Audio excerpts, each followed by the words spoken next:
हमारे यहाँ विद्यार्थियों को रोल प्ले कराए जाते हैं। हम मॉक पार्लियामेंट भी बनाते हैं कई बार कि एक को प्रधानमंत्री बना दिया, एक को लोकसभा का स्पीकर बना दिया, बाकी एमपीज हो गए, तो अंग्रेज़ी में डिबेट करवाते हैं, ग्रुप डिस्कशन करवाते हैं। और आप बड़ा आश्चर्य करेंगे, हमारे यहाँ पढ़ने के लिए वो अध्यापक लोग भी आते हैं जो सरकारी स्कूलों में स्वयं अंग्रेज़ी पढ़ाते हैं, लेकिन वो भी अंग्रेज़ी में कमज़ोर होते हैं, अंग्रेज़ी बोलने में भी, और कई बार तो वो अंग्रेज़ी पढ़ाने की टेक्निक मुझसे पूछ के जाते हैं।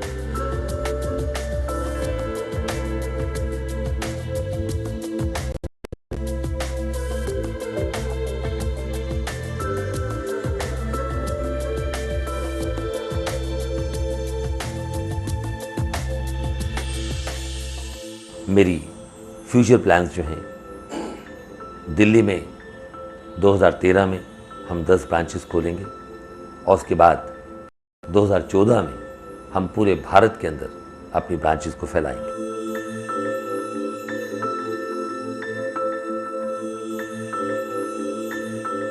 ना हमारे पैम्फलेट्स हैं, ना हमारा न्यूज़पेपर का एडवर्टाइजमेंट, हमारे सबसे बड़े जो माध्यम हैं वो हमारे विद्यार्थी हैं।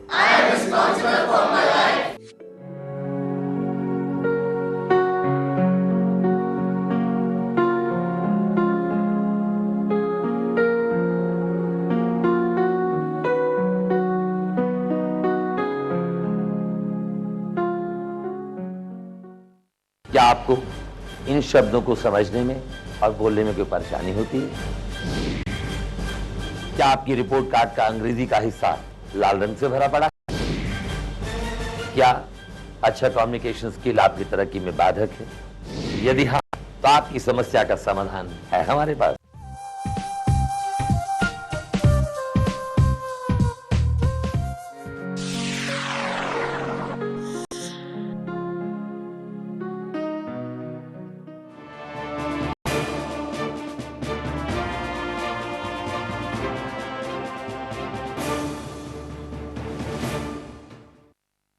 आज का हमारा लेसन है पास्ट परफेक्ट टेंस। पिछले लेसन में हमने पढ़ा present simple, past simple, future simple. फिर उसके बाद हमने लेसन्स पढ़े प्रेजेंट इंडेफिनिट टेंस। याद है पढ़ा था आप लोगों ने? yes, तो 3 बार बोलिए, yes sir, yes sir, yes sir.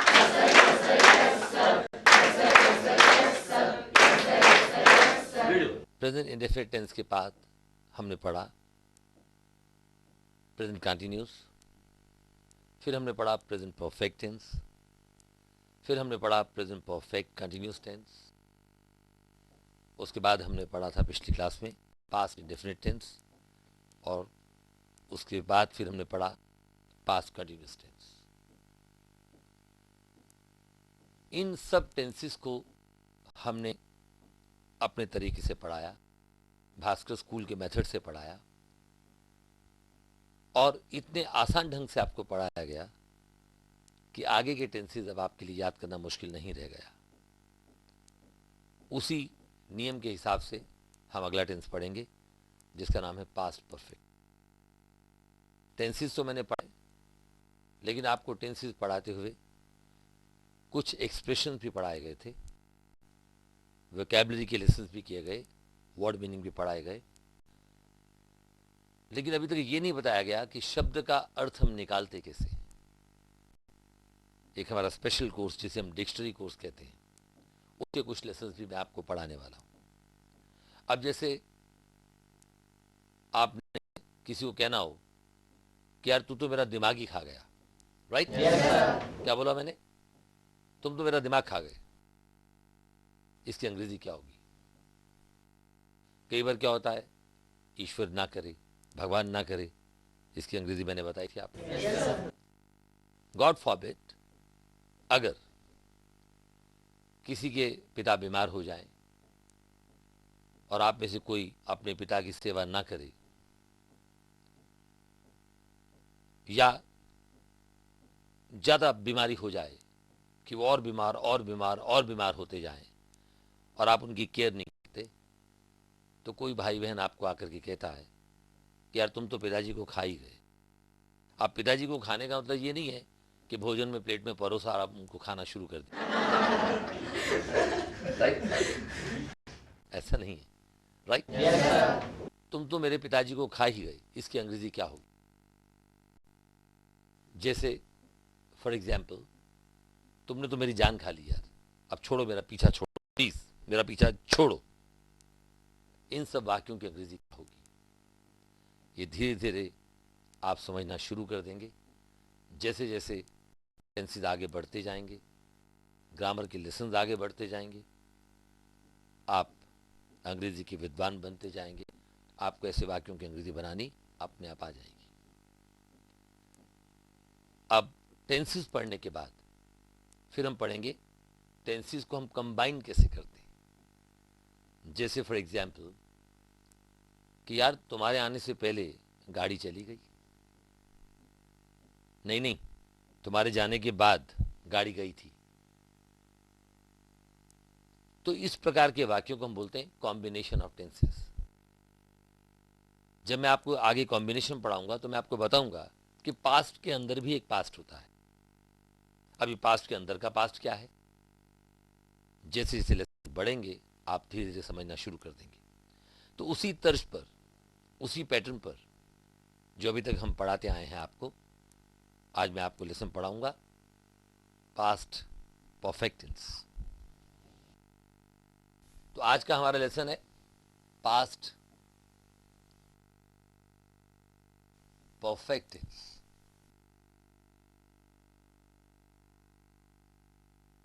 Past perfect tense, tense लिखने की जरूरत नहीं है, अंडरस्टूड है कि मैं टेंस ही पढ़ा रहा हूं। तो पास्ट परफेक्ट टेंस की निशानी हिंदी में क्या है? हिंदी में पास्ट परफेक्ट की निशानी है जिस वाक्य के अंत में चुका था लिखा हो, गया था लिखा हो, लिया था लिखा हो, दिया था लिखा हो, जिससे ये पता लगे कि काम हो चुका था, ऐसे वाक्य को हम बोलते हैं पास्ट परफेक्ट टेंस। आपको याद होगा जब मैंने प्रेजेंट परफेक्ट पढ़ाया था तो मैंने बताया था कि जिस वाक्य के अंत में चुका है लिखा हो उसे हम प्रेजेंट परफेक्ट कहते हैं। अब जिसके अंत में चुका था लिखा हो उसे हम क्या बोलेंगे? Past perfect tense. जैसे अब हिंदी में निशानी है चुका था, चुके थे, लिया था, दिया था। अब ये अपने आप में कंप्लीट निशानी तो है, लेकिन इसके साथ कुछ और ऐड होता है। जैसे जैसे टेंस आगे बढ़ेगा मैं आपको उसमें बताता चला जाऊंगा। इसकी अंग्रेजी में निशानी है, प्रेजेंट परफेक्ट की क्या थी? हैज, हैव और वर्ब की थर्ड फॉर्म। इसकी निशानी है अंग्रेजी में had plus third form of the verb. Had plus third form of the verb. जैसे फॉर एग्जाम्पल सेंटेंस नंबर 1 मैं आपको दे रहा हूं, वह पत्र लिख चुका था, या उसने पत्र लिख लिया था, या उसने पत्र लिख दिया था। बात एक ही है। अब बात एक ही है कि अंग्रेजी क्या होगी? मैं इधर लिख देता हूं, it's one and the same thing. क्या बोला मैंने? It's one and the same thing. जब भी आपने किसी को बोलना हो कि यार एक ही बात है, ध्यान रखिएगा, पढ़ाते पढ़ाते हो सकता है कुछ ऐसी बात भी मैं रिपीट करूं जो मैंने पिछले लेसन में पढ़ाई थी, तो उसमें यह सोचने की जरूरत नहीं है यार ये तो पहले पढ़ा दिया। जब भी हम किसी लेसन को रिपीट करते हैं वो चीज़ याद आ जाती है तो वो उससे लेसन पक्का हो जाता है। ये हम कहाँ इस्तेमाल करते हैं मैं पहले बता चुका हूँ कि आप रिक्शा पे जा रहे हैं अपने दोस्त के साथ, हाँ अपनी सहेली के साथ, ठीक है, तो आप ज़्यादा बोलने की जरूरत नहीं है, ठीक है, चुप हो जाओ। समझ आ रही बात जो मैं पढ़ा रहा हूँ? समझ आ रहा है? ऑलराइट। तो आप रिक्शा पे जा रहे हो अपने दोस्त के साथ और आप पेमेंट करते हो। इससे पहले आपका दोस्त पेमेंट कर देता है रिक्शा वाले को, तो आपके तो ये कि यार मैं दूंगा, तो एकदम बोलता है यार एक ही बात है। क्या बोलता है? एक ही बात है। इसका मतलब है it's one and the same thing. एक ही बात है कि अंग्रेजी क्या होगी? It's one and the same thing. जितना हम बार बार बोलेंगे उतना हमें याद होगा। तो वह पत्र लिख चुका था कि अंग्रेजी होगी ही, क्या होगी? ही। अब इसमें हेल्पिंग वर्ब कौन सा आ रहा है? हैड। एक ही हेल्पिंग वर्ब आ रहा है। प्रेजेंट परफेक्ट में क्या था? हैज और हैव और वर्ब की थर्ड फॉर्म। लेकिन पास्ट परफेक्ट में क्या है? हैड और वर्ब की थर्ड फॉर्म। तो यहां कोई कंफ्यूजन नहीं है कि फर्स्ट पर्सन के साथ क्या आएगा, सेकंड पर्सन के साथ क्या आएगा और थर्ड पर्सन के साथ क्या आएगा। प्रेजेंट परफेक्ट में क्या था? फर्स्ट पर्सन आई के साथ हैव लगाया था हमने, यू के साथ हैव लगाया था, दे के साथ हैव लगाया था और वी के साथ हैव लगाया था। लेकिन थर्ड पर्सन सिंगुलर के साथ प्रेजेंट परफेक्ट में हमने हैज लगाया था ही के साथ, और शी के साथ भी हैज लगाया था। और इट के साथ तो हम लगाते हैं ही शी इट को हम थर्ड पर्सन सिंगुलर मानकर चलते हैं। तो ही के साथ क्या आएगा? है। वर्ब की थर्ड फॉर्म क्या होगी? रिटन। अब बार बार मुझे लिखने की जरूरत नहीं है। राइट की तीन फॉर्म्स, राइट फर्स्ट फॉर्म होगी, सेकंड फॉर्म रोट और third form written. Write, wrote, written. चलिए मैं लिख देता हूं। टू राइट माने लिखना। राइट की तीन फॉर्म्स क्या होंगी? राइट, रोट और रिटन। ये कई बार आप देख चुके हैं। Write, wrote, written. अब ही के साथ हमने हेल्पिंग वर्ब क्या लगाया? हैड। बड़े ध्यान से देखना बेटा। और वर्ब की कौन सी फॉर्म लगाई? अब देखो ये कौन सी फॉर्म है? वर्ब की first form write, second form wrote और third form written. He had written a letter. इसका मतलब है वह पत्र लिख चुका था। सेंटेंस नंबर 2, उसने पत्र नहीं लिखा था। जैसा कि मैं आपको बता चुका हूं कि वह पत्र लिख चुका था, उसने पत्र लिखा था, उसने पत्र लिख लिया था, उसने पत्र लिख दिया था। इन सब वाक्यों की अंग्रेजी एक ही होगी, he had written a letter. अब मैंने अगला वाक्य दिया, उसने पत्र नहीं लिखा था। ये कौन सा टेंस है? Past perfect tense. He had, जो नॉट है वो फर्स्ट हेल्पिंग वर्ब के बाद आएगा। ही हैड नॉट, वर्ब की third form written, he had not written a letter. He had not written a letter. Number third, अब मैं अगला वाक्य दे रहा हूं। देखिए हमारा वही पैटर्न है, वही तरीका है। पहले हां वाला वाक्य, फिर ना वाला वाक्य। हां, ना, क्या और क्यों। Very good. क्या उसने पत्र नहीं लिखा था? क्या उसने पत्र नहीं लिखा था? अब प्रश्न किससे बना? क्या से। क्या से। Very good. 3 बार बोलिए। क्या से, क्या से, क्या से, क्या से, क्या से, क्या से, क्या से, क्या से, क्या से, क्या से, क्या से, क्या से। ब्यूटीफुल। तो प्रश्न किससे बना? क्या से। क्या से। जिस शब्द से प्रश्न बना उसे मैंने छुपा दिया। अब क्या बचा? क्या बचा बताओ? उसने पत्र नहीं लिखा था। अब देखो आप, सेंटेंस नंबर 2 और नंबर 3 दोनों एक हो गए। तो जो इसकी अंग्रेजी है वो वही होगी जो ऊपर लिखी है, he had not written a letter. तो मैंने लिख दिया he had not written a letter. अब मैंने हाथ हटाया, देखा प्रश्न किससे बन रहा है? क्या से। मैंने आपको नियम बताया था, मैं उसको रिपीट कर रहा हूं कि जब भी कभी कोई प्रश्न वाला वाक्य आए, जिस शब्द से प्रश्न बनता है उस शब्द को छुपा दो। जिस शब्द से प्रश्न बनता है उसको हम क्या बोलते हैं? इंट्रोगेटिव वर्ड को छुपा दो, इससे प्रश्न बन रहा है। अगर हम क्या हटा दें तो ये प्रश्न वाला वाक्य नहीं रहेगा, तो इसको छुपा दिया, जो बचा उसकी अंग्रेजी बनाई। अब मैंने हाथ हटाया, देखा प्रश्न क्या से बन रहा है। जब भी कभी प्रश्न वाला वाक्य आए, प्रश्न वाले वाक्य में हम वाक्य के अंदर के पहले हेल्पिंग वर्ब को उठाएंगे, हटा देंगे यहां से और सबसे बाहर ले आएंगे। हमारा आंसर हो गया had he not written a. Sentence number 4, उसने पत्र क्यों नहीं लिखा था? उसने पत्र क्यों नहीं लिखा था? अब देखिए यहां प्रश्न किससे बन रहा है? क्यों से। क्यों से। तो 3 बार बोलिए। क्यों से, क्यों से, क्यों से, क्यों से, क्यों से, क्यों से, क्यों से, क्यों से, क्यों से, क्यों से, क्यों से, क्यों से। अब यहां प्रश्न किससे बना? क्यों से। क्यों से। तो इस शब्द को छुपा दिया, क्या बचा? उसने पत्र नहीं लिखा था। अंग्रेजी हुई he had not written a letter. He had not written a letter. अब देखिए मैंने हाथ हटाया, देखा प्रश्न कौन से शब्द से बन रहा है। जिस शब्द से प्रश्न बनता है उस शब्द को हम बोलते हैं इंट्रोगेटिव वर्ड। इंट्रोगेटिव वर्ड क्या है इसमें? क्यों। प्रश्न किससे बन रहा है? क्यों से। तो नियम क्या बताया? आप याद करो कि भास्कर सर ने पढ़ाते हुए क्या पढ़ाया था, क्या बताया था मैंने कि प्रश्न वाले वाक्य में वाक्य के अंदर का, वाक्य के अंदर का, मजाक कर रहा हूं, तो वाक्य के अंदर का पहला हेल्पिंग वर्ब उठा करके हम बाहर ले आएंगे। और क्यों की अंग्रेजी क्या होती है? वाई। वाई को हम WH फैमिली वर्ड को उससे भी पहले ले आएंगे। हमारा आंसर हो जाएगा Why had he not written a letter? आपको याद होगा, देखिए उधर मैंने रखा हुआ है, ये क्या है? ये WH फैमिली के इन 9 शब्दों को देखिए लिखा हुआ है। क्या शब्द है ये? Why, when, where, what, who, whose, which, whom, how.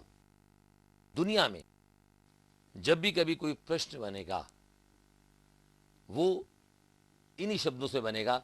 इन 9 के अलावा कोई 10 शब्द नहीं है संसार में जिससे प्रश्न बने। WH फैमिली के जब भी कभी प्रश्न बनने की बात आएगी तो वही केवल नहीं, यही 9 शब्द हैं जिनसे प्रश्न बनता है। तो क्या हम इन 9 शब्दों को याद नहीं कर सकते हैं ना? Yes sir, yes sir, yes sir.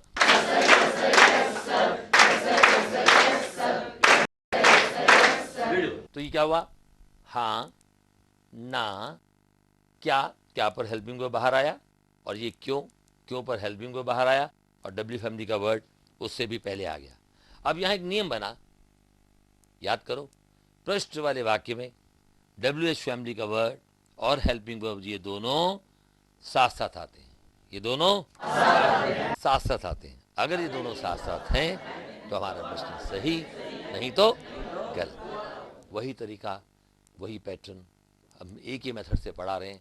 याद करना बड़ा आसान है विद्यार्थियों के लिए, और इतना आसान मेथड कि 5वीं का बच्चा भी अंडरस्टैंड कर सकता है, इसको समझ सकता है क्या पढ़ाया जा रहा है। अब इन 4 वाक्यों को आप उतार लीजिए।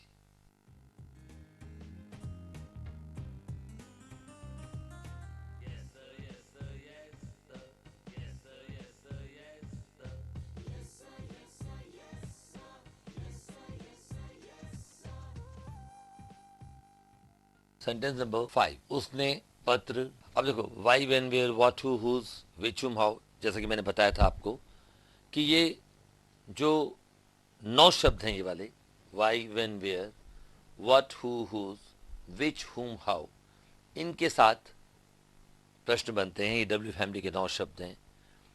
लेकिन अगर हमने कहना हो किसके लिए, अभी देखिए हुम शब्द है, ये देखिए आप, ये हुम शब्द है।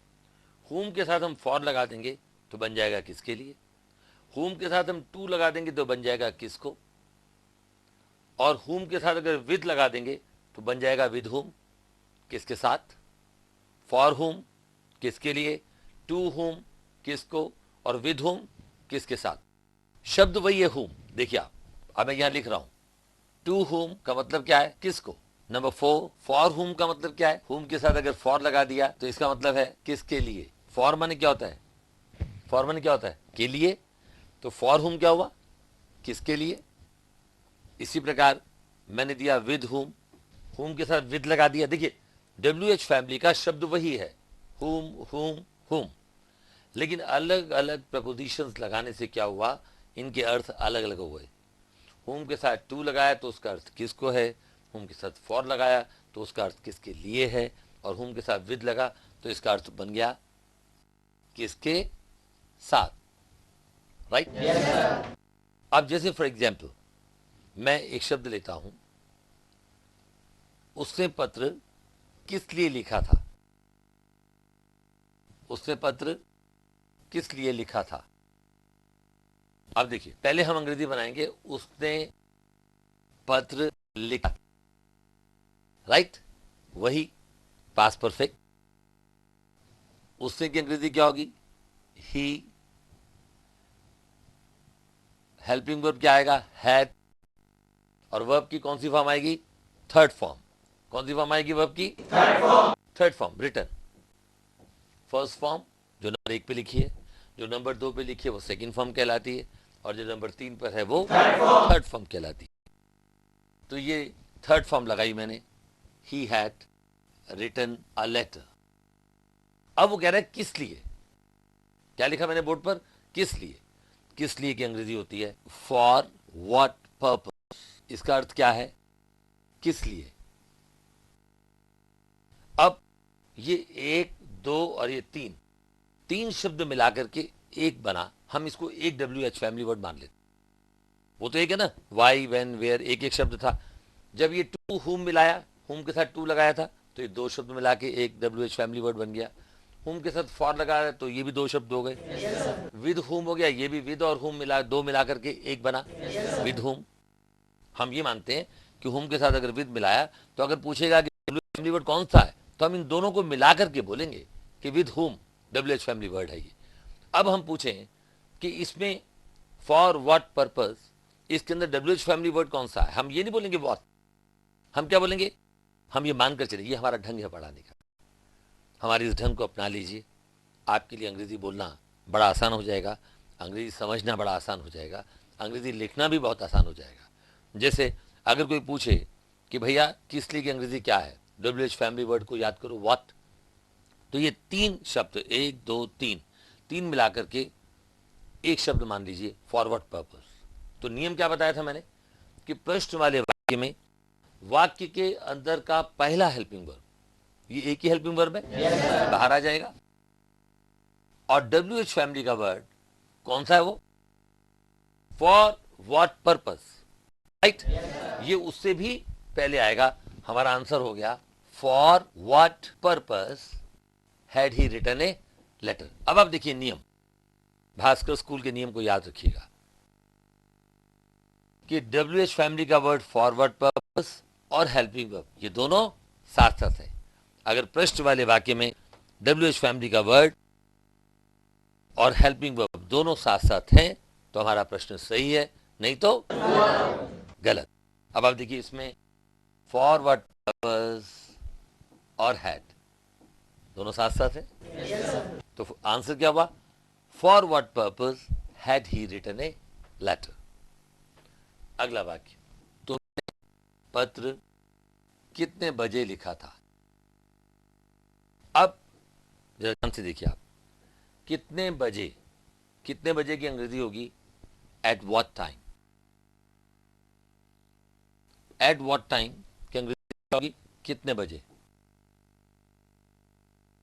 देखिए प्रश्न किससे बन रहा है? कितने बजे से। नियम क्या है? जिस शब्द से प्रश्न बने उस शब्द को आप छुपा दो, ठीक है। अब ये प्रश्न किससे बन रहा है?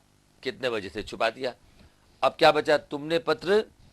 तुमने पत्र लिखा था। अब इसकी अंग्रेजी क्या होगी? You had written. वर्ब की थर्ड फॉर्म आएगी, याद है ना? पास्ट परफेक्ट में यानी had plus third form of the verb. तो वर्ब की थर्ड फॉर्म है written, you had written a letter. अब प्रश्न किससे बन रहा है? कितने बजे से। हम नियम क्या बताया था कि जिस शब्द से प्रश्न बनता है उसे छुपा दो, जो बचा उसकी अंग्रेजी बनाओ। अब हाथ हटाओ, देखो प्रश्न वाला शब्द कौन सा है जिससे शब्द बन रहा है, उस जिसे इंट्रोगेटिव वर्ड बोलते हैं। प्रश्न जिस शब्द से प्रश्न बनता है उस शब्द को हम बोलते हैं इंट्रोगेटिव वर्ड। तो अब इंट्रोगेटिव वर्ड कौन सा है इसमें? कितने बजे। अब प्रश्न वाले वाक्य में हम क्या करेंगे? वाक्य के अंदर के पहले हेल्पिंग वर्ब को उठाएंगे, यही है ना, उसे बाहर लिखेंगे और इंट्रोगेटिव वर्ड को उससे भी पहले ले आएंगे। और इंट्रोगेटिव वर्ड क्या है? कितने बजे। और कितने बजे की अंग्रेजी क्या होगी? At what time. हमारा आंसर क्या हुआ? At what time had you written a letter. अब आप देखिए इस वाक्य में भी नियम वही है कि प्रश्न वाले वाक्य में WH फैमिली का वर्ड और हेल्पिंग वर्ब ये दोनों साथ साथ है। तो हमारा प्रश्न सही है। सेंटेंस नंबर 7, तुमने यह अफवाह क्यों फैलाई थी। अब आपको पता है कि जो हमारे नेता लोग हैं, जो हमारे कलाकार लोग हैं, फिल्म इंडस्ट्री के लोग हैं, जो सेलिब्रिटीज़ हैं, इन सब के बारे में अफवाहें फैलती रहती हैं। वो अगर किसी से बात भी कर लें तो भी अफवाह फैल जाएगी। कहीं खाने जाएंगे तो भी कोई ना कोई कहानी बन के बाज़ार में फैल जाएगी। तो अफवाह कहते हैं उड़ती खबर, पता लगा है भाई, और वो अफवाह गलत भी हो सकती है और सही भी हो सकती है। तो अफवाह की अंग्रेजी होती है र्यूमर। क्या होती है? Rumour, RUMOUR। र्यूमर का मतलब होता है अफवाह। अब देखिए, तुमने ये अफवाह क्यों फैलाई थी? प्रश्न किससे बन रहा है? क्यों से? छुपा दीजिए। अब ये क्या बचा? तुमने ये अफवाह फैलाई थी। फैलाने की अंग्रेजी होती है टू स्प्रेड। अब देखो आप, टू स्प्रेड का अर्थ है फैलाना या फैलना भी होता है। जैसे कोई डिजीज, कोई बीमारी फैल जाती है ना, कोई छूत की बीमारी हो जाती है, इन्फेक्शियस डिजीज हो जाता है, तो वो अपने आप फैलता है, तो उसके लिए वर्ड स्प्रेड आता है। और फैलाने के लिए क्या वर्ड आएगा? स्प्रेड। तो स्प्रेड की 3 फॉर्म्स होंगी, स्प्रेड, स्प्रेड और स्प्रेड।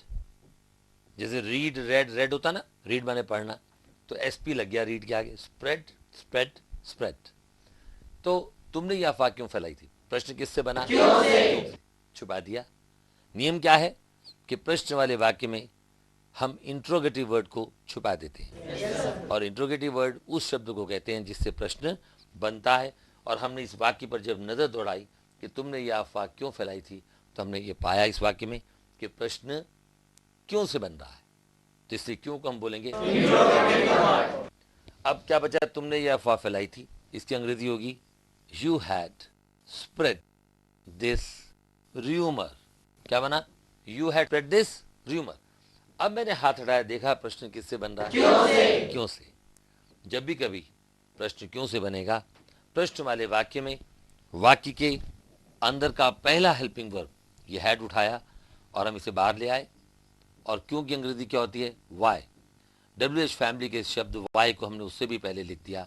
हमारा आंसर हो गया why had you spread this rumour, question mark. और देखिए आप, प्रश्न वाले वाक्य में हमारा नियम क्या है कि WH फैमिली का वर्ड और हेल्पिंग वर्ब दोनों साथ साथ आते हैं।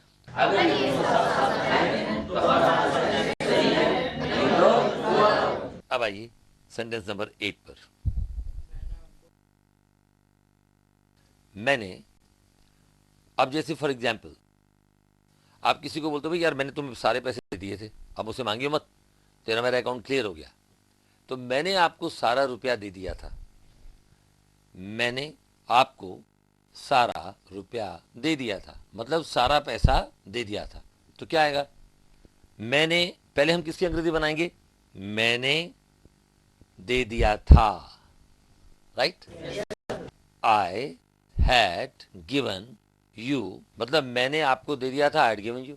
क्या दे दिया था? All the money. तो हमारा आंसर क्या हुआ? I had given you all the money. समझ आ गया?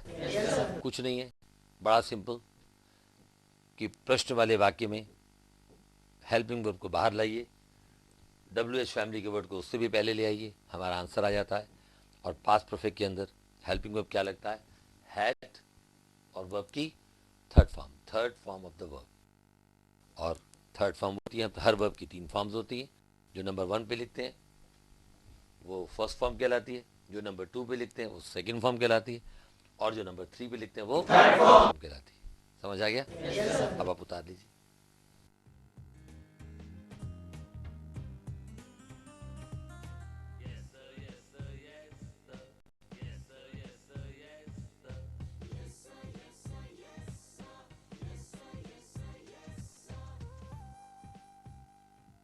नंबर 9, सारे उतार लिया आपने वर्ड? तो ये मैंने दिया था, तुमने अफवाह क्यों फैलाई थी। तो अफवाह की तो हो गई र्यूमर। अब लोगों को बड़ा शौक होता है अफवाह फैलाने का, मज़ा आता है।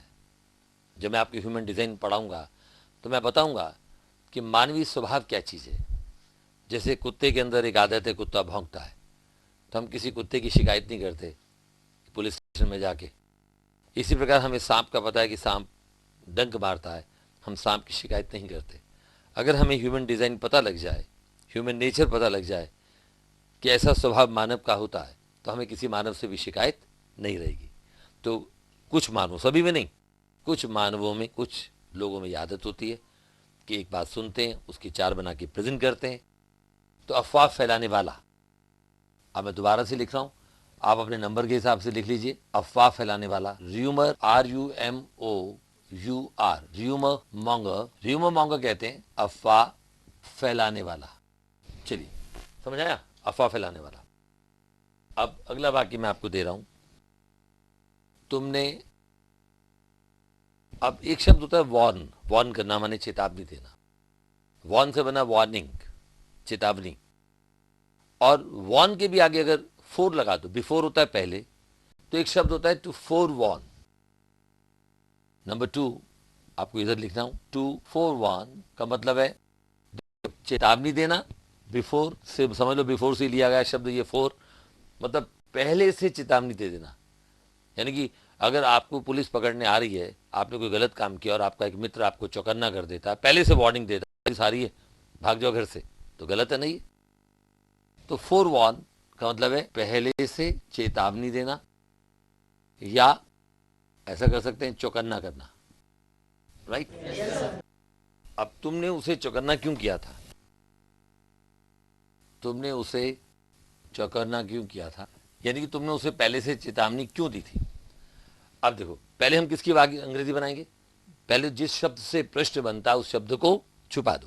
यहां प्रश्न बन रहा है क्यों से, क्यों को छुपा दिया। क्या बचा, तुमने उसे चौकन्ना किया था या कर दिया था। तो you had forewarned him. Forewarn की 3 फॉर्म्स क्या होंगी, forewarn, forewarned, WARNED, और थर्ड फॉर्म में भी क्या लगेगा, ED। Forewarn, forewarned, forewarned, ठीक है। तुमने उसे चौकन्ना क्यों किया था, पहले हमने अंग्रेजी बनाई, तुमने उसे चौकन्ना किया था, you had forewarned him. अब मैंने हाथ हटाया, देखा प्रश्न किससे बन रहा है, क्यों से।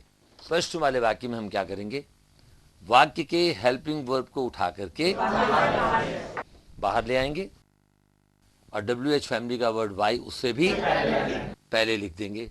हमारा आंसर हुआ why had you forewarned him. अब यहां नियम वही पहले जैसा, प्रश्न वाले वाक्य में WH फैमिली का वर्ड वाई और हेल्पिंग ये दोनों साथ साथ आए, तो हमारा प्रश्न ठीक है। नेक्स्ट वाक्य नंबर 10। अब जैसे आप हॉस्पिटल जाते हो, तो आपको हॉस्पिटल में पेशेंट्स के मिलने का टाइम फिक्स होता है आजकल, है ना। तो आपको रोगी से मिलने की परमिशन देनी पड़ती है, और आप स्पेशल टाइम पर जाते हैं। तो यहाँ वाक्य मैं दे रहा हूँ, क्या आपने रोगी से मिलने की अनुमति ले ली थी। अब अनुमति लेने की होती है टू सीक परमिशन।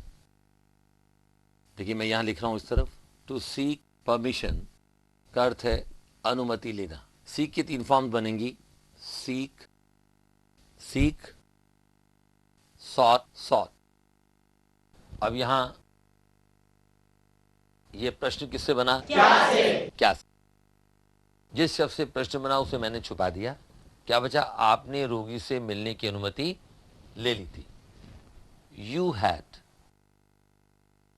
अब वर्ब की थर्ड फॉर्म क्या है, देखो आप, वर्ब की पहली फॉर्म है सीक, सेकंड सॉट, थर्ड क्या है, सॉट। तो कौन सी फॉर्म आएगी, सॉट, थर्ड फॉर्म।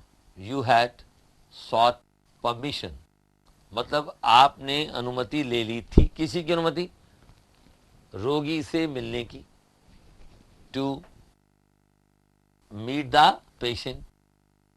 अब देखिए यहां प्रश्न किससे बन रहा है, क्या से। क्या वाक्य में क्या करेंगे, वाक्य के अंदर का हेल्पिंग वर्ब बाहर आ जाएगा। हमारा आंसर क्या हुआ, had you sought permission to meet the patient, right. अब यहां क्वेश्चन मार्क आ जाएगा। Sentence number 11। अब जैसे फॉर एग्जाम्पल मुझे हंसी आ रही बिल्कुल ठीक बोल रहे, उठाने की अंग्रेजी बताता हूं।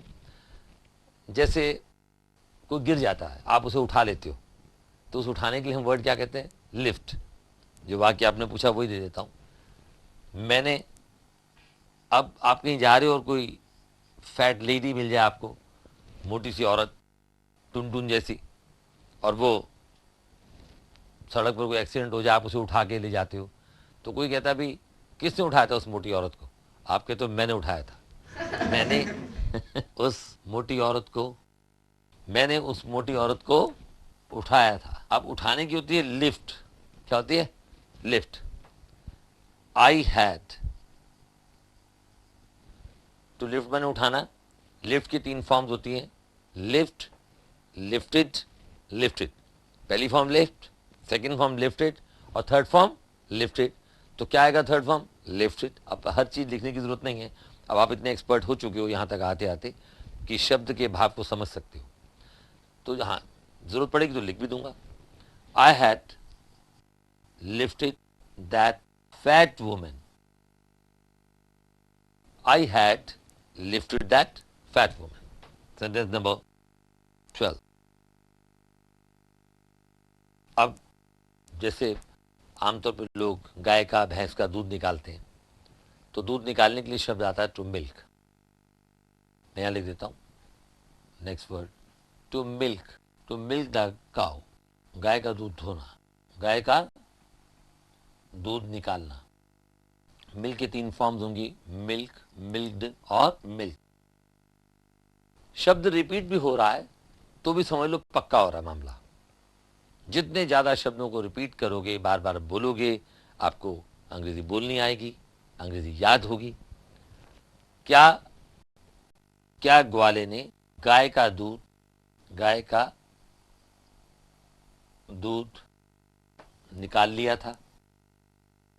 अब देखिए क्या आएगा, क्या आएगा बताओ। अब प्रश्न किससे बन रहा है? क्या से। तो छुपा दीजिए। जिस शब्द से प्रश्न बनता है उस शब्द को छुपा देते हैं। जिस शब्द से प्रश्न बनता है उस शब्द को क्या बोलते हैं? उस शब्द को इंट्रोगेटिव वर्ड। इंट्रोगेटिव वर्ड को छुपा दीजिए, जो बचा उसकी अंग्रेजी बनाइए। ग्वाले ने गाय का दूध निकाल लिया था, तो क्या आएगा? The milk man. मैंने पहले से ही टी छोटा लिख दिया क्योंकि मुझे पता है कि प्रश्न क्या से बन रहा है, तो इसके आगे कुछ ना कुछ आएगा। The milk man had, verb की थर्ड फॉर्म क्या होगी? Milk. The milk man had milked the cow. देखिए आप, the milk man had milked the cow, इसका मतलब क्या हुआ कि ग्वाला गाय का दूध निकाल चुका था, ग्वाले ने गाय का दूध निकाल दिया था। अब यहां प्रश्न किससे बन रहा है? क्या से। प्रश्न वाले वाक्य में वाक्य के अंदर का पहला हेल्पिंग वर्ब बाहर आएगा। जब बाहर आएगा तो हैड इधर से उठा के हम इधर लिखेंगे तो एच बड़ा हो जाएगा, क्योंकि हर वाक्य का पहला लेटर, पहला शब्द बड़ा आता है। तो हमारा आंसर हो गया, had the milkman milked the cow. ये हमारा आंसर हो गया। बता दीजिए।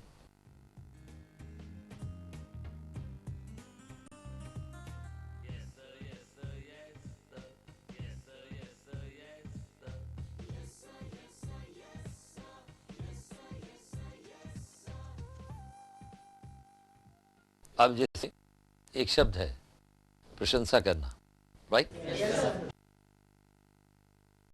अब देखिए, जीवन के अंदर इंसान किस लिए काम करता है?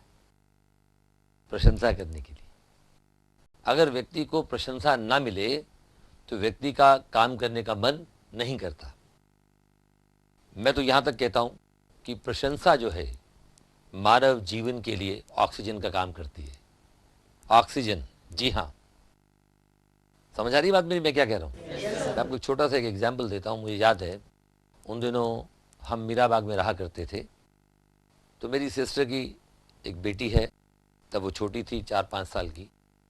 तो उसको मेरी सिस्टर ने, छोटी बहन ने, उसको फ्रॉक लेके दिया और नए शूज़ लेके दिए। तो जब वो नए शूज़ और नए फ्रॉक लेके पहनकर हमारे घर में आई, तो मैंने क्या देखा कि वो कभी मेरे आगे घूम रही है, कभी पीछे घूम रही है, कभी कूद के जा रही है, फिर मेरी ओर देख रही है, फिर ऐसे ऐसे कूद रही है। तो मेरी बहन ने मुझे कहा, घर में मुझे बाबू कहते हैं, कहने बाबू आपने ध्यान नहीं किया, नोटिस नहीं किया आपने? मैंने कहा क्या? कहने लगे राधिका जो है आज नई ड्रेस पहन के आई है और नए शूज़ लेके आई है, वो बार बार आपके आगे पीछे, आगे से होके जा कूदती हुई जा रही है, फिर पीछे चक्कर लगा रही है, फिर आपकी ओर देख रही है, आपने ध्यान नहीं दिया? तो जस्ट एडमायर हर, प्रेज हर। तो मैंने क्या किया, अब जब वो अगली बार फिर आई, मैं कहा अरे राधिका, क्या बेटा आपने तो बड़े सुंदर शूज डाले हुए। फिर उछलती हुई आई और फिर अब मेरी गोदी में आकर बैठ गई, कहने की मम्मा ने लेके दिया है मुझे, और देखो मेरा नया फ्रॉक देखो। मैं कह रही ये तो बहुत सुंदर है, तो मैं ध्यान ही नहीं दिया, मेरा ध्यान शूज की ओर गया था बेटा। Very good, wonderful. और जैसे ही मैंने ताली बजाई वो इतनी खुश हुई और जंप करते हुए अगले कमरे में मेरी मम्मी के पास चली गई। इतनी खुशी उसके चेहरे पर मैंने देखी। मैंने क्या दिया था उसे? केवल थोड़ी सी प्रशंसा, थोड़ी सी प्रशंसा, प्रशंसा, प्रशंसा।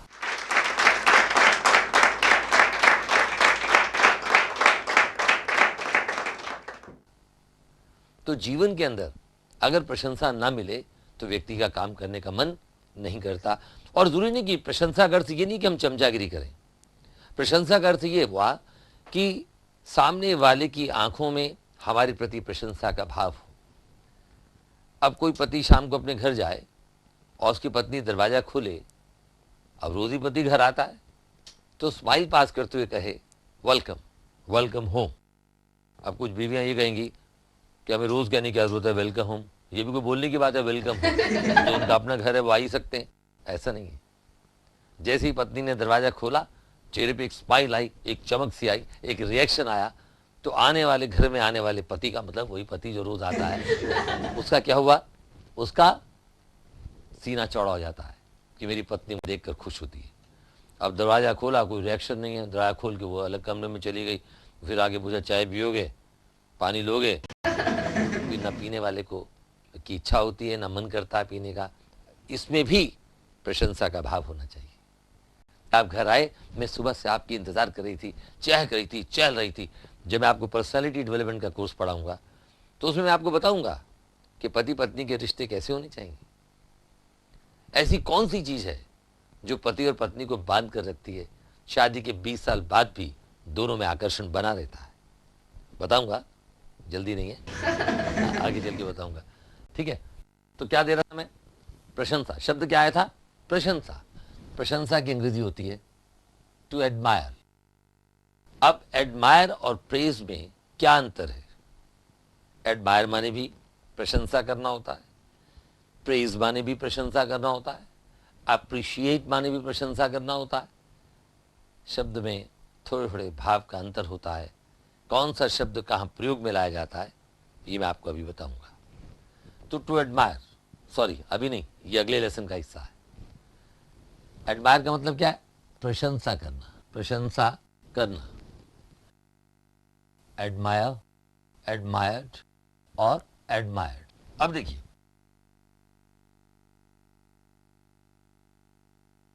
उसने तुम्हारी बहादुरी की प्रशंसा की थी। कई लोग कहेंगे हमें प्रशंसा की जरूरत नहीं है। नहीं, सभी को जरूरत है, किसी को कम और किसी को ज्यादा। जितने भी फंक्शन होते हैं युद्ध के मैदान में, सीमाओं पर हमारे जो जवान बहादुरी की काम करते हैं, उनके कारनामों को हम लोग एक्नॉलेज करते हैं, उसके लिए हम कार्यक्रम करते हैं, फंक्शन करते हैं, उनकी बहादुरी को स्वीकारते हैं। तो ये क्या है? ये प्रशंसा, प्रशंसा, प्रशंसा, प्रशंसा। तो ये क्या है? ये प्रशंसा। जो भी व्यक्ति अच्छा काम करता है, हमारे देश की सरकार जब अच्छे कानून बनाती है, अच्छे काम करती है, तो जनता क्या करती है? चुनाव में उनको दोबारा से जिताती है। ये क्या है? उनकी प्रशंसा। बिना प्रशंसा के जीवन चल नहीं सकता। घर में जाकर आप चाय पीते हैं, एक छोटी सी बात है, जैसी चाय मुंह में डाली, चाय का एक घूंट लिया और आपको चाय बड़ी अच्छी लगी, तो आपके मुंह से एकदम क्या निकलता है? अरे वाह, बहुत बढ़िया, बहुत अच्छी चाय बनाई है। तो बिना प्रशंसा के जीवन चल ही नहीं सकता। सो उसने तुम्हारी बहादुरी की प्रशंसा की थी। ही हैड, वर्ब की कौन सी फॉर्म आएगी? Third form. क्या? ही एडमायर्ड यूर ब्रेवरी। ब्रेवरी का अर्थ क्या हुआ? बहादुरी। He had admired your bravery. Next sentence मैं आपको दे रहा हूं। क्या उसने अपने पिता के सामने, अगला वाक्य मैं दे रहा हूं, क्या उसने अपने पिता के सामने अपनी गलती मान ली थी? अब गलती मानने की अंग्रेजी क्या होती है? जब भी हम कोई चीज मान लेते हैं गलती, गलत काम को, उसके लिए आता है टू कन्फेस। कन्फेस के 3 फॉर्म्स हैं, कन्फेस, कन्फेस्ड और कन्फेस्ड, राइट?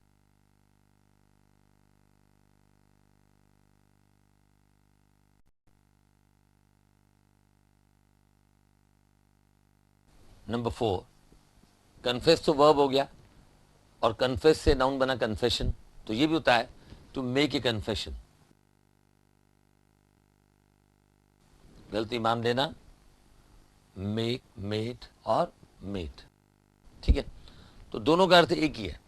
जैसे मैंने कहा, क्या उसने अपने अपने पिता के सामने, क्या उसने अपने पिता के सामने अपनी गलती मान ली थी? अब क्या आएगा देखो, यहां प्रश्न किससे बन रहा है? क्या से?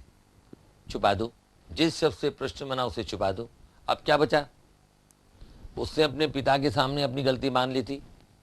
ही हैड कन्फेस्ड, वर्ब की थर्ड फॉर्म क्या है? कन्फेस्ड। अगर मेक वर्ड यूज करोगे तो क्या आएगा? He had made a confession. अभी हम इसको इस्तेमाल कर रहे हैं, he had confessed before his father. अब देखो, क्या उसने गलती मान ली थी? अब क्या उसने गलती मान ली थी, अंग्रेजी क्या होगी? प्रश्न वाले वाक्य में अंदर का पहला हेल्पिंग वर्ब हैड बाहर आ जाएगा और ये एच बड़ा हो जाएगा। हमारा आंसर क्या हुआ? Had he confessed before his father. Number 15, अब समझ आ गया नहीं? टू कन्फेस माने होता है गलती मानना, और टू मेक ए कन्फेशन माने भी होता है गलती मानना। अब हमने यहां पर टू मेक ए कन्फेशन का प्रयोग करना, तो कैसे करेंगे? हैड ही मेड एक, हैड ही वर्ब की तरफ फॉर्म मेड, मेक की जगह क्या आ जाएगा? Made. Had he made a confession, had he made a confession, make की जगह क्या आया? मेड। दोबारा बोल रहा हूं, had he made a confession before his father, right?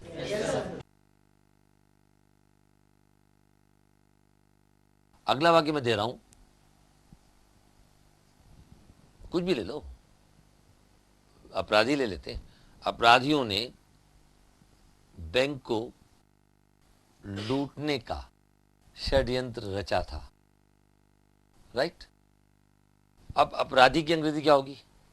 छोटे की आएगी तो आप छोटे की डाल देना। मुझे यहां पर आई एम नॉट श्योर कि अपराधी में तो बड़े की मात्रा आती है, हाँ, लेकिन अगर छोटे की आती तो आप छोटे की डाल लेना। मुझे जो आता है मैंने वो डाल दिया, तो I am sorry for that. तो अपराधियों ने बैंक को लूटने का षड्यंत्र रचा था। अपराधी की क्या होगी? क्रिमिनल। एक अपराधी है तो क्रिमिनल, एक से ज्यादा होंगे तो क्या आएगा? क्रिमिनल्स, ठीक है ना? इसके आगे एल के आगे एस लग जाएगा, राइट? अब देखिए, षड्यंत्र रचा, षड्यंत्र रचने की क्या होती है? To conspire, to conspire. जब मैं आपको शब्द मीनिंग बनाने की कला सिखाऊंगा तो आपको बताऊंगा कि CON, कौन, ही कौन, इसका अर्थ क्या होता है, राइट? फिलहाल इसकी जरूरत अभी नहीं है। फिलहाल कंस्पायर का अर्थ क्या है? षड्यंत्र रचना, षड्यंत्र रचना। कॉन्स्पायर, कॉन्स्पायर्ड, और थर्ड फॉर्म होगी कॉन्स्पायर्ड। ये वर्ब की फर्स्ट फॉर्म, ये सेकंड फॉर्म और ये थर्ड फॉर्म। नाउ अपराधियों ने, the criminals, right, the criminals had conspired, the criminals had conspired to rob the bank. to rob माने लूटना, rob से बना robbery, right? Number 7, to rob, लूटना, rob, robbed और rob, robbery ROBBERY लिख सकते हो, robbery लूटपाट, राइट? ROBBERY, रॉबरी माने लूटपाट। टू रॉब, लूटना, रॉब, रॉब्ड और रॉब, रॉबरी ROBBERY लिख सकते हो, रॉबरी लूटपाट, राइट? ROBBERY, रॉबरी माने लूटपाट, लिख लेना, खुद ही लिख लेना। हाँ, the criminals had conspired to rob the bank. अपराधियों ने षड्यंत्र रचा था रॉब करने का, लूटने का, किसको? बैंक को। नंबर 16, एक मैं आपको वाक्य दे रहा हूं। जैसे सर्दियों के दिनों में आप क्या करते हो? चाय, बहुत ठंड है, चाय पीते हो, चाय का प्याला आता है तो उसे ऐसे करके, जैसे ये मान लो ये कप है, इसमें चाय है, तो आप क्या करते हो? गरम गरम चाय का प्याला है ना, ये देखो, आप देख रहे हो। अब इसको मेरे को ठंड लगी, मैंने क्या किया, बहुत ठंड लग रही है मेरे हाथों को, मैं बर्फीले इलाके में हूँ, पहाड़ी इलाके में हूँ, तो मैं इस चाय के प्याले को, गर्म चाय को मैं यूं कर लेता हूँ, यूं कर लेता हूँ, यूं कर लूँगा या यूं कर लूँगा। जब हम बॉल को कैच करते हैं तो कैसे करते हैं? हम बॉल को हम ऐसे हाथ करते हैं, यूं बॉल आ जाती है। तो इस एक्शन को हम क्या बोलते हैं? हम कप जैसा, ये कप है, कप जैसा हाथ, कप के चारों ओर माने कप जैसा ही हाथ को शेप दे देते हैं, जैसे कप की शेप है वैसे हम हाथों को मोड़ लेते हैं। तो इसके ऊपर मैं आपको एक वाक्य दे,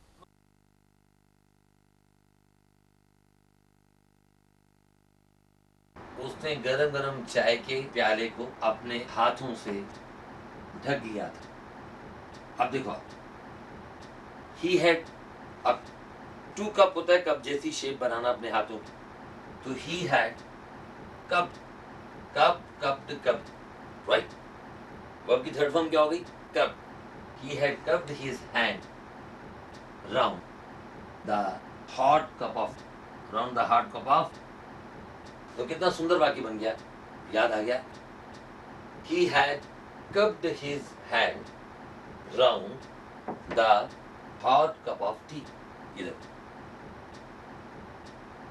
I have cupped, अब प्रेजेंट परफेक्ट में मैं बोलूंगा तो क्या बोलूंगा? I have cupped my hand round this hot cup of tea. सब लग भी बड़ा मजा आ रहा है। हेलो, जो स्टूडेंट पीछे बैठे हैं, आप तक मेरी आवाज़ नहीं आई थी, मैं दोबारा बता देता हूँ, कोई बात नहीं।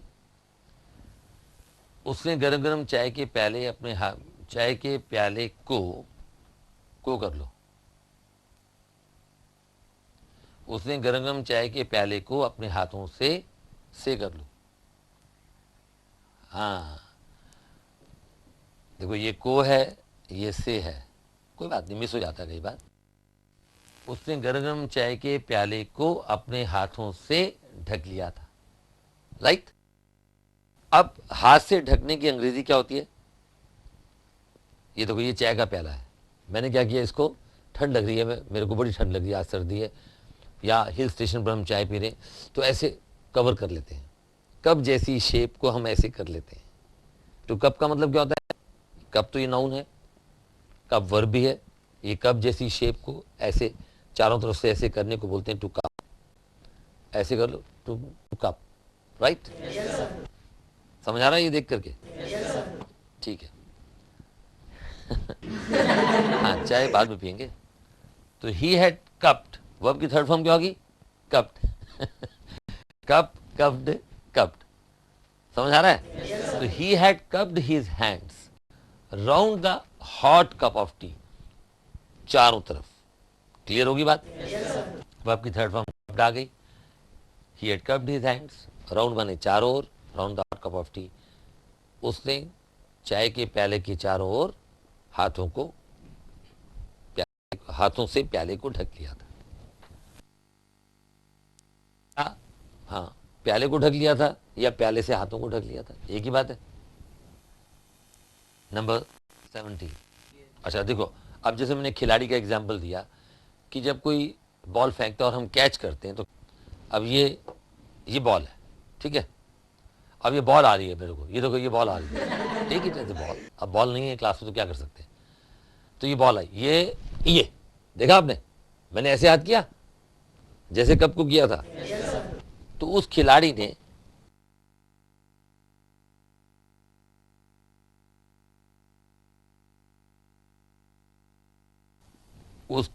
ने बॉल को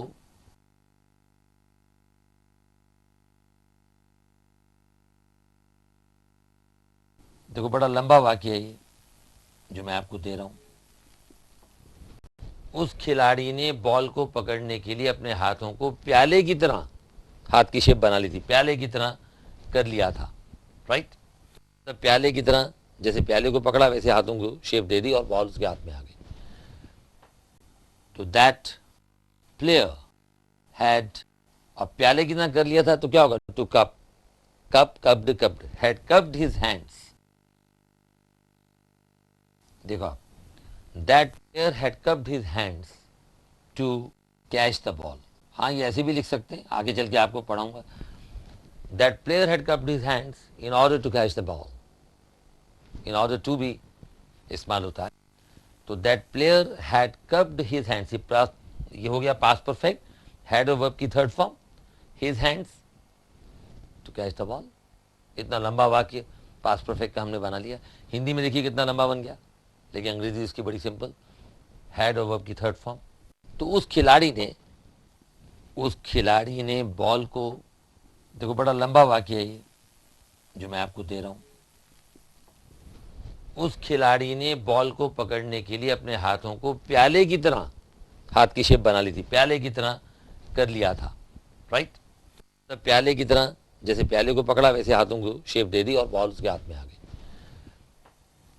तो दैट प्लेयर हैड, अब प्याले की तरह कर लिया था तो क्या होगा, to cup, cup cupped cupped, had cupped his hands.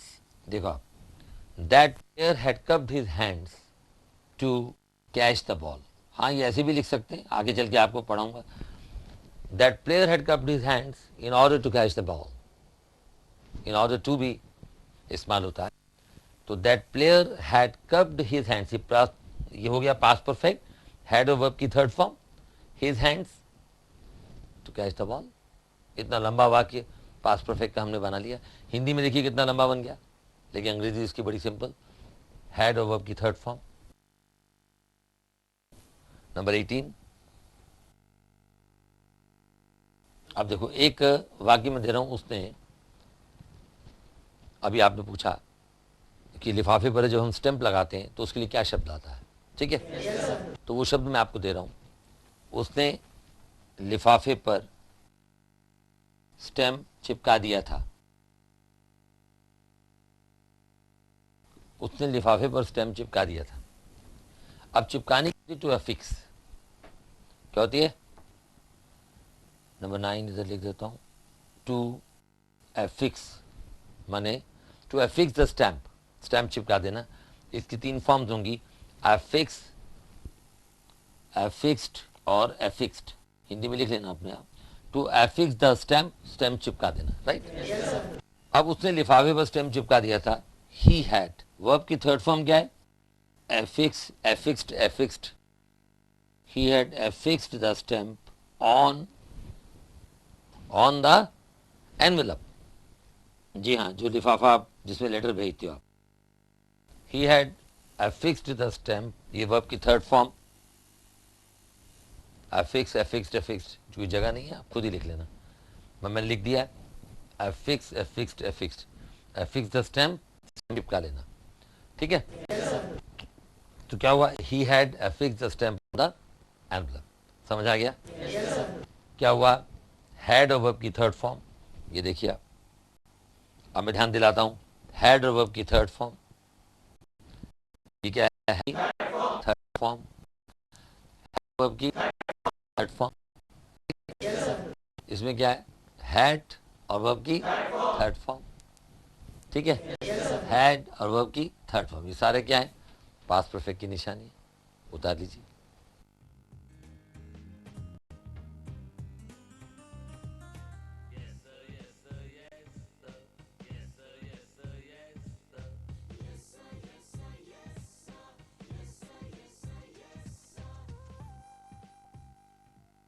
अगला वाक्य मैं दे रहा हूं आपको, सेंटेंस नंबर 19। अब राजनीति में यह आम देखने को मिलता है कि जो आज आपका मित्र है अगले दिन आपका मित्र नहीं होता, और जो आज आपका मित्र नहीं है वो अगले दिन मित्र बन जाता है। जैसी जैसी होती है जरूरत के हिसाब से व्यक्ति मित्र बनाता रहता है और तोड़ता भी रहता है। तो अब हम ये कहते हैं भी वो मेरे विरुद्ध हो गया था। मेरे विरुद्ध होने की अंग्रेजी क्या होगी, विरुद्ध होने की अंग्रेजी हम कहते हैं, मैं नंबर 1 डाल रहा हूं, देखिए मैंने कितने वर्ड्स आपको पढ़ाए, मैं मिटाता हूं फिर नंबर 1 डाल देता हूं, लेकिन आप वही नंबर डालिए जो आपका नंबर चल रहा है। To turn against, to turn against का मतलब है विरुद्ध हो जाना, विरुद्ध हो जाना, ठीक है। Turn, turned, turned. अब देखिए पूरी की पूरी भाषा वर्ब की इन 3 फॉर्म्स पर आधारित है, फर्स्ट फॉर्म, सेकंड फॉर्म और थर्ड फॉर्म। दोबारा से छोटे बच्चों के लिए रिपीट कर रहा हूँ, वो लोग जो मुझे घर में बैठकर देख रहे हैं कंप्यूटर के स्क्रीन पर, कंप्यूटर के मॉनिटर पर जो लोग देख रहे हैं, घर के टेलीविजन पर मुझे देख रहे हैं, टीवी के स्क्रीन पर, या प्रोजेक्टर के माध्यम से बड़े पर्दे पर मुझे देख रहे हैं, उनको मैं ये कहना चाहूँगा कि जैसा मैं पढ़ा हूँ अगर मैं आपको रिपीट कीजिए तो सच में पर अपने घर में बैठ या जहाँ बैठे वहाँ बैठ बोलिए। अगर आप बोलेंगे तो आप चलिए। Thank you very much. तो मैं कह रहा था वह मेरे विरुद्ध हो गया था। अब विरुद्ध होने के टू टर्न अगेंस्ट, वर्ब की टर्न, तो ये टर्न अगेंस्ट आपके लिए बता रहा हूं, जहां भी टर्न आएगा, टर्न तो अकॉर्डिंग टू टेंस आएगा। अगर वर्ब की पहली फॉर्म आएगी तो टर्न के साथ अगेंस्ट लगा रहेगा, वर्ब की सेकंड फॉर्म आएगी टर्न्ड तो अगेंस्ट लगा रहेगा, थर्ड फॉर्म आएगी विरुद्ध होने के लिए, कि विरुद्ध होने की अंग्रेजी क्या है, थर्ड फॉर्म लगाओगे तो थर्ड फॉर्म के साथ, थर्ड फॉर्म में टर्न्ड आएगा और साथ में क्या लगा रहेगा, अगेंस्ट लगा रहेगा। अगेंस्ट इन तीनों शब्दों के साथ लगा रहेगा, और टर्न अगेंस्ट का मतलब होता है विरुद्ध हो जाना, विरुद्ध होना। तो क्या आएगा, ही हेल्पिंग वर्ब हैड, गया था, पास्ट परफेक्ट, पास्ट परफेक्ट में क्या लगता है, हैड प्लस वर्ब की third form, he had turned against, he had turned against me. एक और वाक्य दे रहा हूं मैं आपको। अब जैसे आप सड़क पर जा रहे हैं, बारिश के दिन हो तो बारिश के दिन क्या पानी भर जाता है दिल्ली की सड़कों पर, पूरे देश में जगह जगह। आप सड़क पर चल रहे हैं और आगे से एक ट्रक गुजरता है तो आप कीचड़ के छींटे फेंकता हुआ निकलता है, सारे कपड़ों पर कीचड़ आ जाता है, पानी आ जाता है या मिट्टी आ जाती है। तो कीचड़ जो फेंक गया ट्रक, उस कीचड़ की अंग्रेजी क्या होगी, देखिए, टू स्पैटर द मड, इसका मतलब है कीचड़ उछालना या फेंकना। स्पैटर 3 फॉर्म्स होंगी, स्पैटर, स्पैटर्ड। अब देखिए कितना सुंदर शब्द है, स्पैटर, स्पैटर्ड, स्पैटर्ड। कीचड़ उछालना या कीचड़ फेंकना, ट्रक गुजरा और गुजरते हुए आप पर बड़ी जोर से तेज चलता हुआ ट्रक जा रहा है और आपके ऊपर कीचड़ फेंकता हुआ जा रहा है। सेंटेंस है, एक गुजरते हुए ट्रक ने उस पर कीचड़ की छींटें कब उड़ाई थी। अब ये वाक्य, एक गुजरते हुए ट्रक ने उस पर कीचड़ की छींटें कब उड़ाई थी। अब देखिए पहले ये प्रश्न किससे बना, कब से, ठीक है। कब की अंग्रेजी क्या होती है, व्हेन, कब को छुपा दिया। अब बचा, एक गुजरते हुए ट्रक ने उस पर कीचड़ की छींटें उड़ाई थी। एक गुजरते हुए ट्रक ने, इसकी अंग्रेजी क्या होगी, a passing truck, a passing truck had, छींटे उड़ाने की होती है spatter, spatter, spattered, spattered, had spattered mud, a passing truck had spattered mud over him. अब है कब उड़ाई थी, प्रश्न वाले वाक्य में क्या होगा, वाक्य के अंदर का पहला हेल्पिंग वर्ब बाहर आएगा, हैड उठा के यहां से यहां ले आए, और कब की अंग्रेजी क्या है, व्हेन, व्हेन उससे भी पहले आएगा। हमारा आंसर क्या हुआ, when had a passing truck spattered mud over him. अब ये ए छोटा हो जाएगा क्योंकि वाक्य अब डब्ल्यू फैमिली के शब्द व्हेन से शुरू हो रहा है। अब नियम क्या बना कि प्रश्न वाले वाक्य में डब्ल्यू फैमिली का वर्ड और हेल्पिंग वर्ब हैड इकट्ठे आएंगे, इकट्ठे हैं तो हमारा वाक्य ठीक है, नहीं तो गलत। एक गुजरते हुए ट्रक ने उस पर कीचड़ की छींटें कब उड़ाई थी। एक गुजरते हुए ट्रक ने, इसकी अंग्रेजी क्या होगी? ए पासिंग ट्रक हैड, छींटे उड़ाने की होती है spatter, spattered, had spattered mud, a passing truck had spattered mud over him. अब कब उड़ाई थी? प्रश्न वाले वाक्य में क्या होगा? वाक्य के अंदर का पहला हेल्पिंग वर्ब बाहर आएगा, हैड उठा के यहां से यहां ले आए। और कब की अंग्रेजी क्या है? वेन उससे भी पहले आएगा। हमारा आंसर क्या हुआ? When had a passing truck spattered mud over him. अब ये ए छोटा हो जाएगा क्योंकि वाक्य अब डब्ल्यू फैमिली के शब्द वेन से शुरू हो रहा है। तो अब नियम क्या बना कि प्रश्न वाले वाक्य में डब्ल्यू फैमिली का वर्ड और हेल्पिंग वर्ब हैड इकट्ठे आएंगे। इकट्ठे हैं तो हमारा वाक्य ठीक है, नहीं तो गलत। अब ये प्रश्न बन गया तो यहां पर क्वेश्चन मार्क आ जाएगा, ये भी क्वेश्चन मार्क आ जाएगा।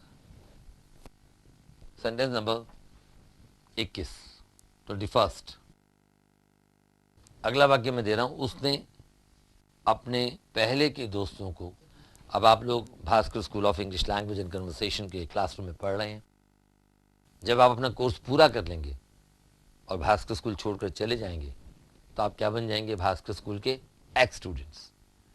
और आप अपने एक्स स्टूडेंट्स जो आपके फॉर्मर फ्रेंड्स हैं, फॉर्मर क्लासमेट्स हैं, उनको आप छोड़ देते हो तो हम उसके लिए क्या वाक्य देंगे, क्या शब्द देंगे, मैं वो पढ़ा रहा हूँ।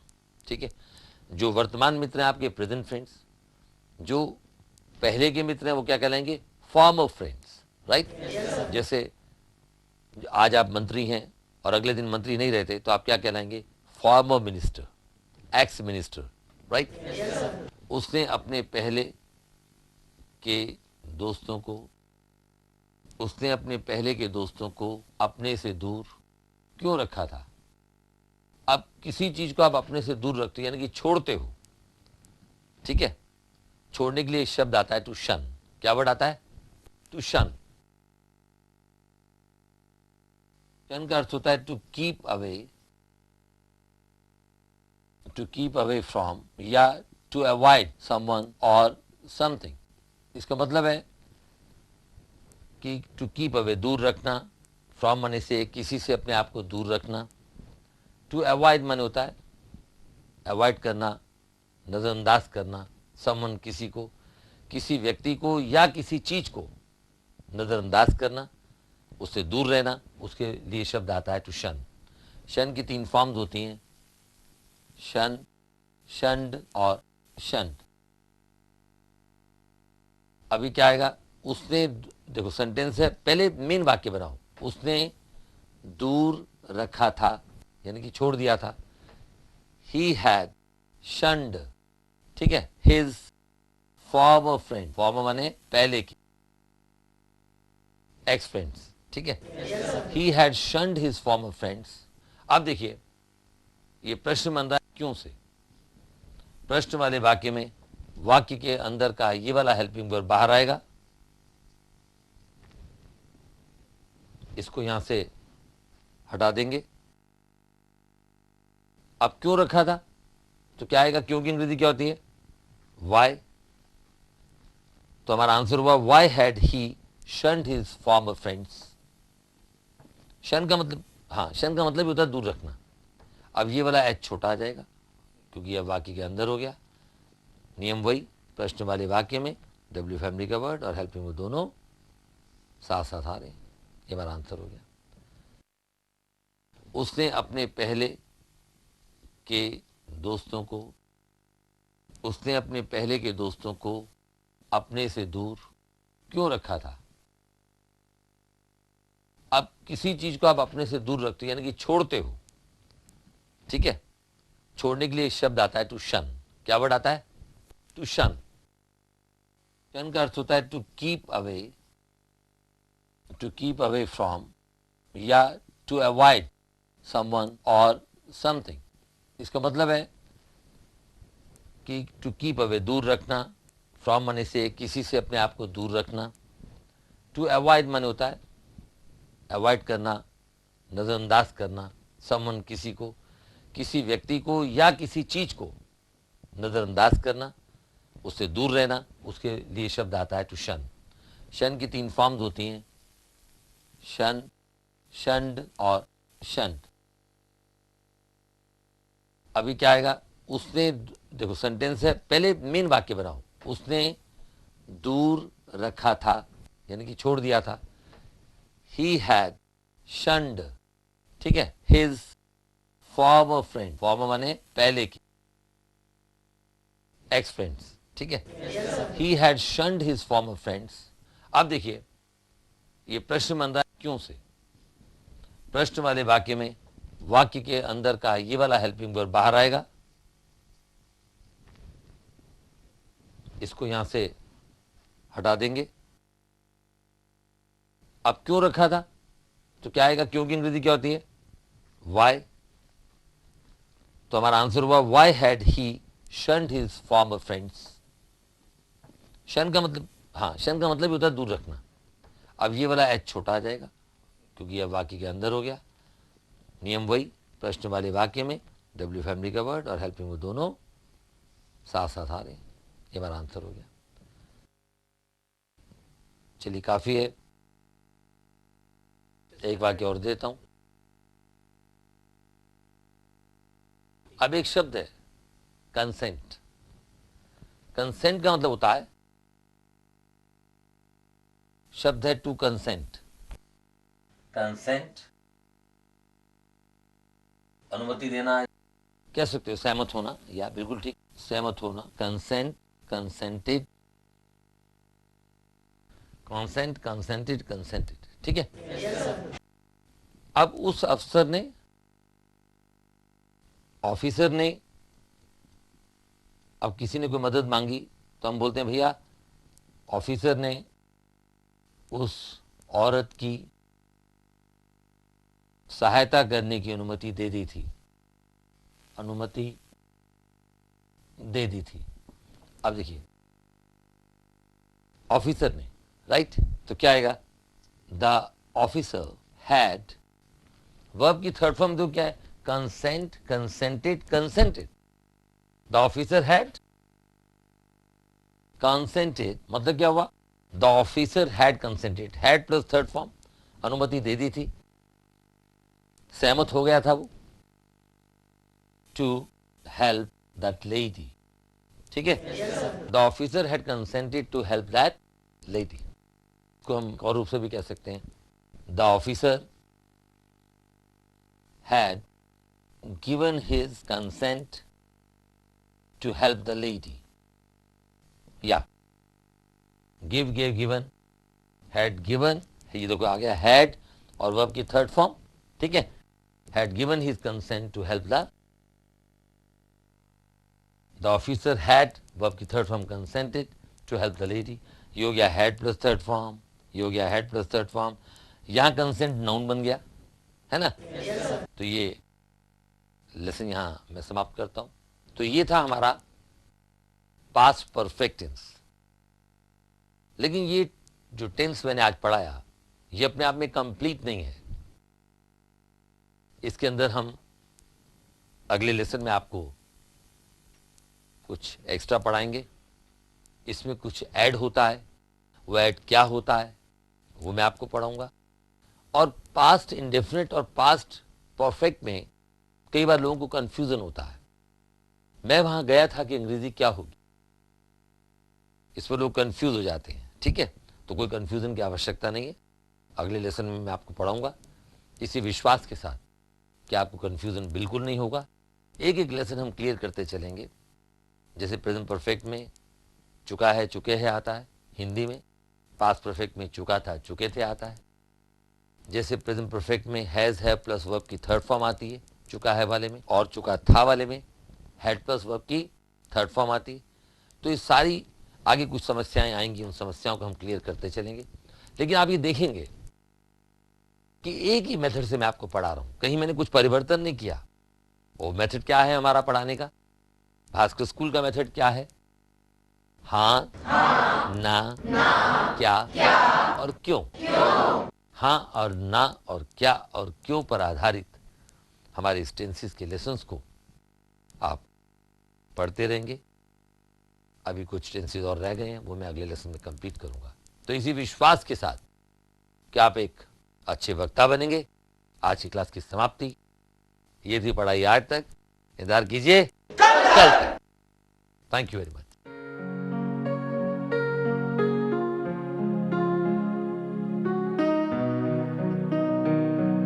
देखिए इसमें कुछ थोड़ी वो गलती क्या है, जब आप पूरा लेसन पढ़ लेंगे तब आपको समझ आएगा। पास्ट इंडेफिनिट में और पास्ट परफेक्ट के अंदर दोनों में थोड़ा सा कंफ्यूजन होता है। जैसे मैं तुम्हारे घर गया था और तुम्हारी मम्मी से मिला था, तो इसको हम कौन सा टेंस देंगे, क्या नाम देंगे, इसका ट्रांसलेशन कैसे करेंगे ऐसे वाक्यों का। अब जरा ध्यान से पढ़िएगा इस लेसन को, क्योंकि जब ये लेसन की समाप्ति होगी तो इसकी समाप्ति पर कोई नया नियम मैं आपको बताने वाला हूं। लेकिन नॉट लगने के बाद वाक्य के अर्थ में परिवर्तन होगा। ऐसा वाक्य ठीक होगा या नहीं, आगे चलकर समझाऊंगा। ऐसी की अंग्रेजी क्या होगी, हैड के साथ जब आया तो ये थर्ड फॉर्म मानी जाएगी, और अगर ये सेकंड फॉर्म होती तो ये अकेला आता। उन लोगों को मैं संदेश दे रहा हूं जो घर बैठकर मेरे इस कार्यक्रम को देख रहे हैं कि आप हर डीवीडी को नंबर वाइज देखिए। वह बहुत पहले पहुंच चुका था। देखो पहुंचने की क्या होती है, रीच। जब भी किसी वाक्य के अंदर when, after, before, already, till आदि शब्द ना हो, ऐसे वाक्यों का ट्रांसलेशन किस में होगा, वह दिल्ली गया था। अब देखो ऐसे वाक्य का जो ट्रांसलेशन है वो ये नहीं होगा he had gone to Delhi. और जब आप कॉम्बिनेशन पढ़ेंगे तब मैं आपको उसमें बताऊंगा कि पास्ट के अंदर भी एक पास्ट होता है। वो क्या होता है, हिंदी में नज़र कुछ और आता है, अंग्रेजी कुछ और बनती है। अरे वो तो अपने जीवन में बहुत बड़ा ऑफिसर रहा था, तो हम रहा था सुनते ही हम क्या सोचते हैं, रहे थे, ये पास्ट कंटिन्यूस होगा, समय दिया हुआ है तो ये पास्ट परफेक्ट कंटिन्यूस बन जाएगा। लेकिन ऐसा नहीं है।